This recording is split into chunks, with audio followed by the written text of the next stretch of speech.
Hello बच्चों, स्वागत है आपके अपने यूट्यूब चैनल बीजे एजुकेशन में। उत्तराखंड पशुधन प्रसार अधिकारी में साइटोलॉजी हम कर रहे थे, उसका आज पार्ट थर्ड है। इम्पोर्टेंट एमसीक्यूज है। प्रश्नों की संख्या थोड़ी कम है, ठीक है। आज समय नहीं मिल पाया, कल से प्रॉपर क्लासेस होंगी। मेरे एग्ज़ाम भी कंप्लीट हो गए हैं, ठीक है।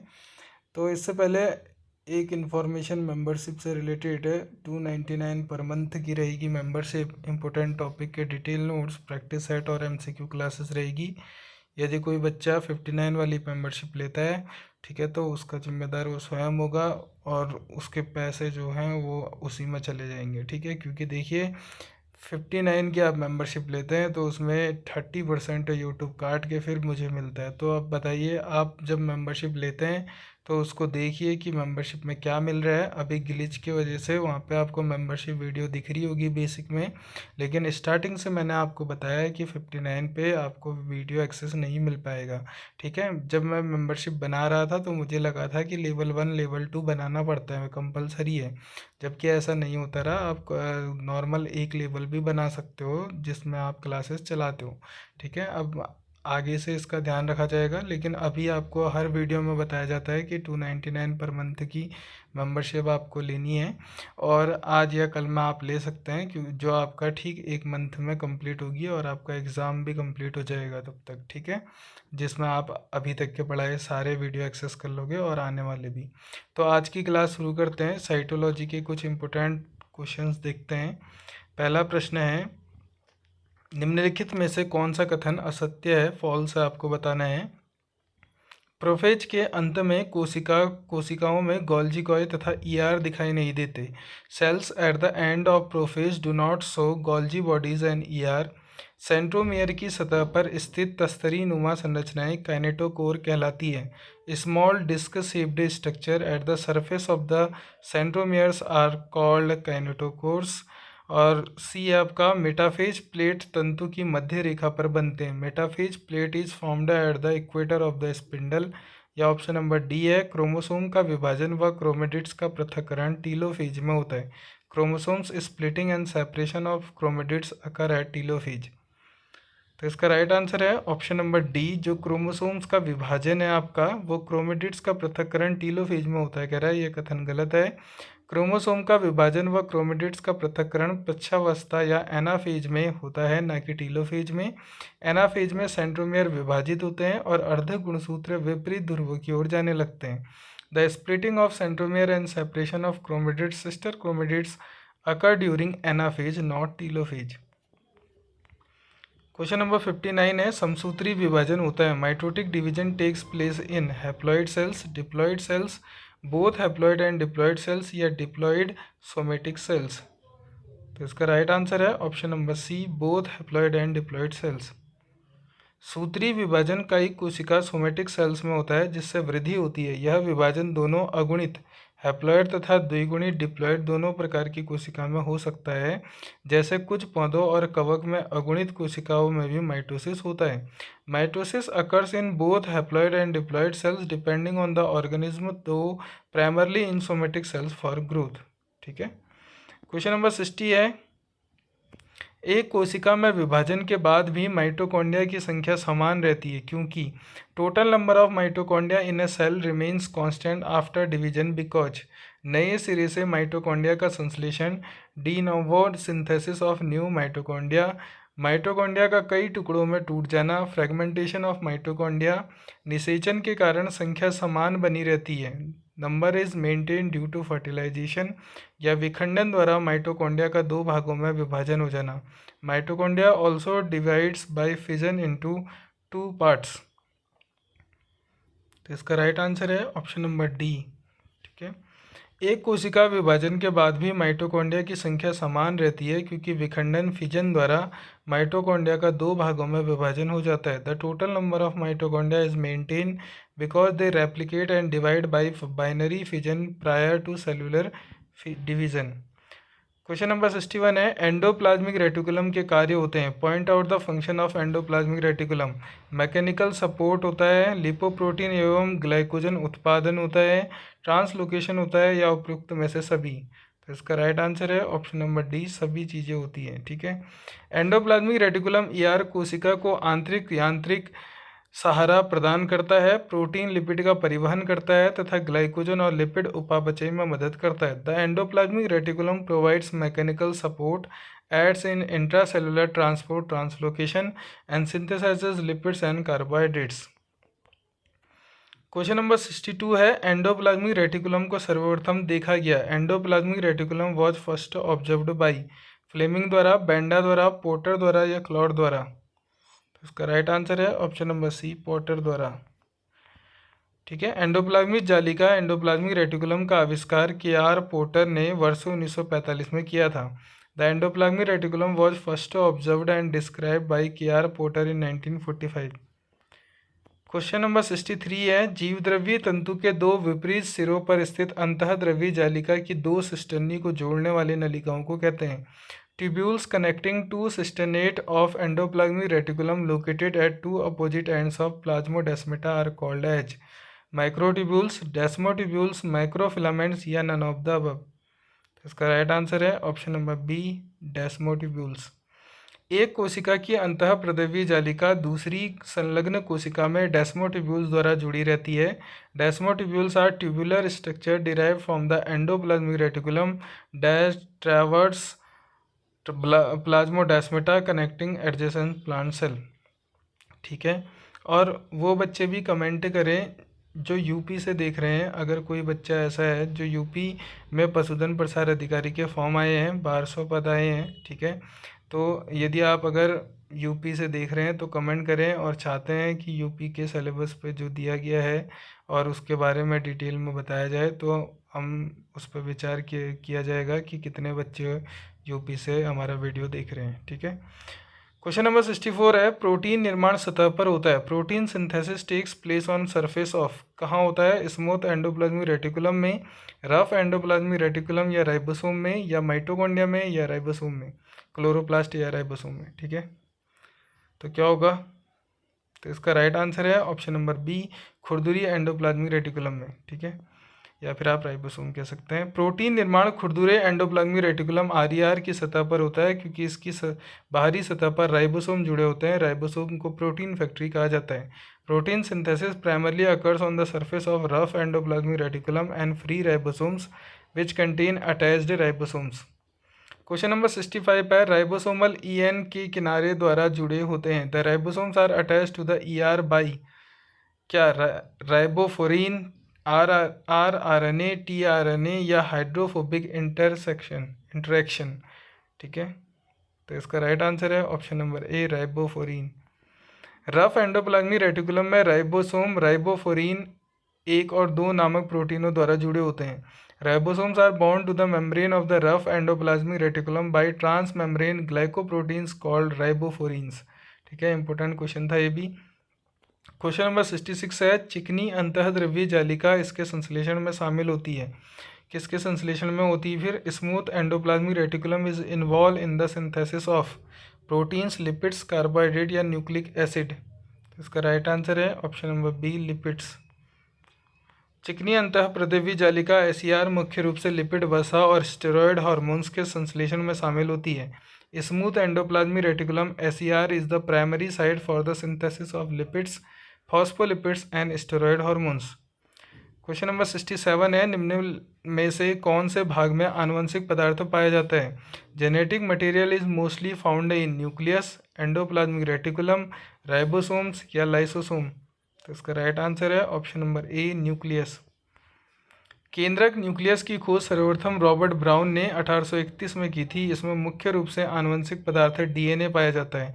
पॉलीटीन गुणसूत्रों की खोज सबसे पहले बाल्बियानी ने की थी, तो ये भी इंपॉर्टेंट है। The genetic material is predominantly found within the nucleus. Polytene chromosomes were first discovered by E.G. Balbiani in 1881।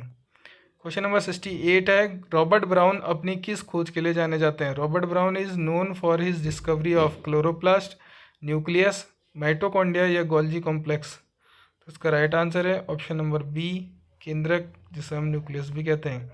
Robert brown को कोशिका के केंद्रक न्यूक्लियस की खोज के लिए जाना जाता है। Robert Brown is universally recognised for discovering the cell nucleus in 1831। Question number 69 है, एक्रोसोम बना होता है, acrosome is made up of Golgi कोई का, माइटोकॉन्ड्रिया का, राइबोसोम्स का या सेंट्रोमियर का।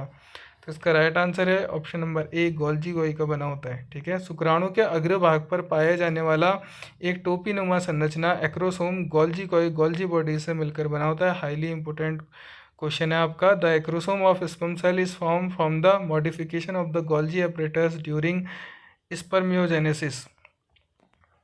क्वेश्चन नंबर 70 है, एक्रोसोम की अनुपस्थिति सामान्य शुक्राणु के किस गतिविधि को प्रभावित करेगी। Absence of acrosome will affect which activity in a normal sperm.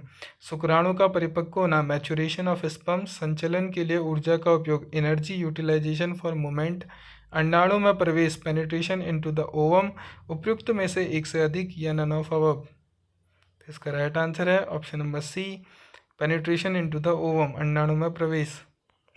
Acrosome में पाचक एंजाइम होते हैं जो निषेचन के समय अंडाणु की झिल्ली को भेदने, पेनिट्रेशन इनटू द ओवम में मदद करते हैं। The acrosome contains hydrolytic enzymes that help the sperm penetrate the protective layers of the egg during fertilization।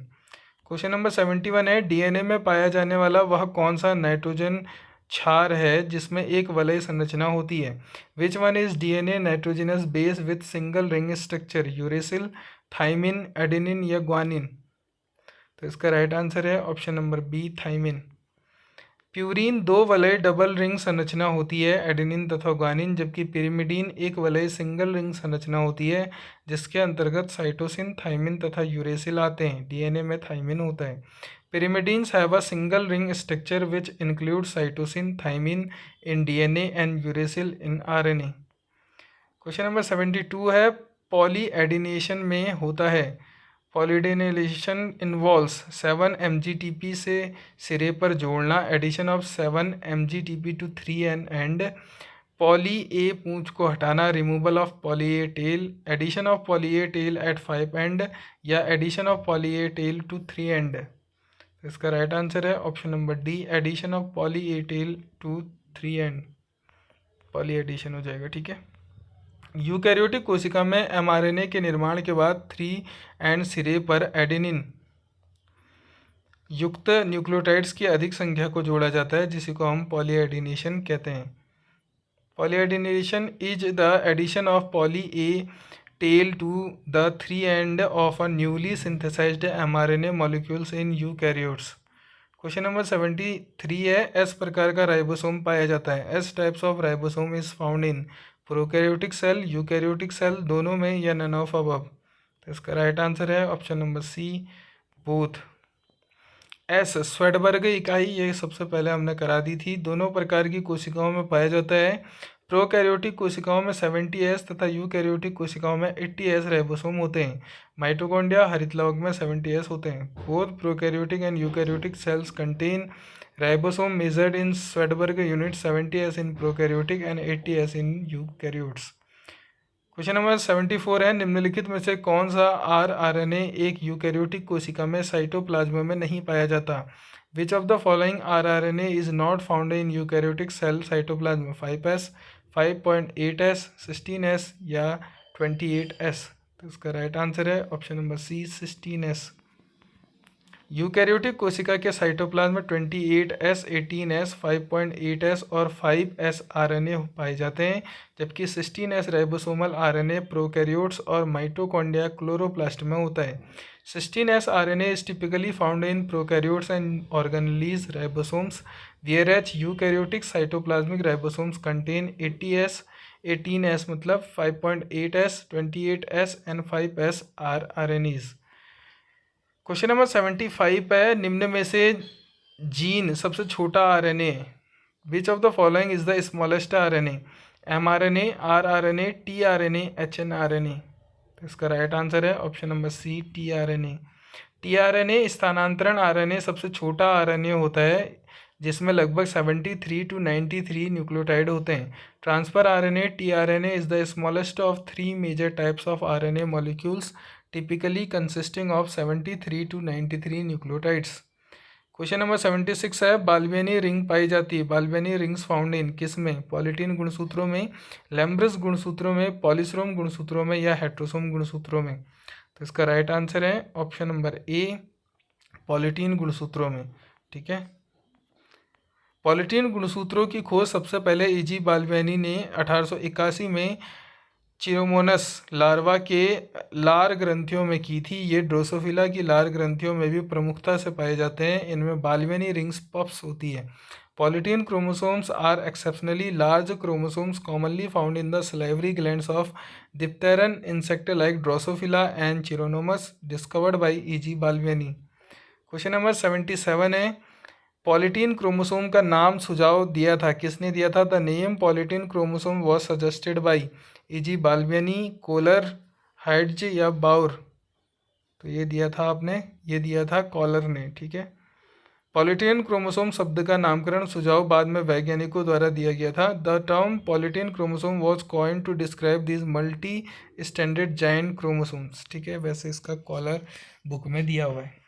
Question number 78 है, लंबाई के घटते क्रम में गुणसूत्रों की व्यवस्था को कहा जाता है? The arrangement of chromosomes in the order of decreasing length is termed as idiogram, pedigree, eugenics या उपयुक्त में से एक से अधिक?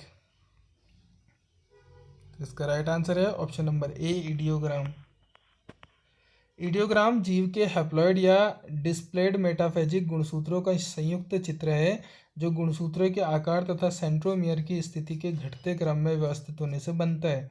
N idiogram is a diagrammatic representation of a karyotype where homologous chromosomes are order in a descending series of length. Question number 79 है, DNA polymerase सर्वाधिक क्रियाशील होते हैं? DNA polymerase is highly active during prophase, metaphase, S phase या G2 phase? तो इसका right answer है option number C, S अवस्था, S phase. DNA polymerase enzyme DNA द्विगुणन रेप्लिकेशन में भाग लेने वाला प्रमुख एंजाइम है। चूंकि डीएनए का द्विगुणन कोशिका चक्र की एस अवस्था में होता है, अतः यह एंजाइम इस अवस्था में सर्वाधिक क्रियाशील होता है। DNA polymerase is maximally active during the S phase synthesis phase of the cell cycle when DNA replication takes place. Next question है क्वेश्चन नंबर 80, डीएनए प्रतिकृति की प्रक्रिया एक एंजाइम से प्रभावित होती है जिसे कहा जाता है? The process of DNA replication is affected by an enzyme known as ligase, polymerase, ribonuclease या more than one of the above? तो इसका राइट आंसर है option number B, polymerase. DNA प्रतिकृति मुख्य रूप से डीएनए पॉलीमरेज एंजाइम द्वारा उत्प्रेरित और प्रभावित होती है। DNA replication is primarily catalysed and influenced by the enzyme DNA polymerase. Question number 81 है, क्वेश्चन नंबर 81 है, यह है आपका होमवर्क। निम्नांकित में से कौन सी कोशिकाएं कभी भी एस प्रावस्था में प्रवेश नहीं करती? Which of the following cells never undergoes each phase of cell cycle? मनुष्य की तंत्रिका कोशिकाएं, एपिथेलियल कोशिकाएं, स्टेम कोशिकाएं या उपरोक्त में से कोई नहीं? ठीक है, तो यह है आपका होमवर्क क्वेश्चन। इसका आंसर आप कमेंट बॉक्स में बताइएगा। तो यहाँ पे हमने साइटोलॉजी के पार्ट 3 में इम्पोर्टेंट एमसीक्यूज़ देखे। यदि आप मेंबरशिप ज्वाइन करना चाहते हैं तो 299 पर मंथ में ज्वाइन कर सकते हैं। और कल आपकी एक 30 डे स्ट्रेटजी वीडियो आएगी जिसमें कैसे अब आपको नेक्स्ट 30 डेज़ में पढ़ना है, क्या क्या चीज़ें करनी है वो बताई जाएगी। ठीक है, उसके बाद फिर लगातार आपकी क्लासेस और प्रैक्टिस सेट बनेंगे तो वो मेंबरशिप वीडियो में डाले जाएंगे। ठीक है, तो चैनल में पहली बार आए हैं तो बीजे एजुकेशन के चैनल को सब्सक्राइब करें, वीडियो को ज़्यादा से ज़्यादा शेयर करें, वीडियो पसंद आया तो लाइक करें, कमेंट करें, अपना प्यारा सा कमेंट दें, हमें भी मोटिवेशन मिलता है उससे। ठीक है, ठीक है, फिर मिलते हैं नेक्स्ट वीडियो में। तब तक के लिए अपना ध्यान रखें और रिवीजन करते रहिए।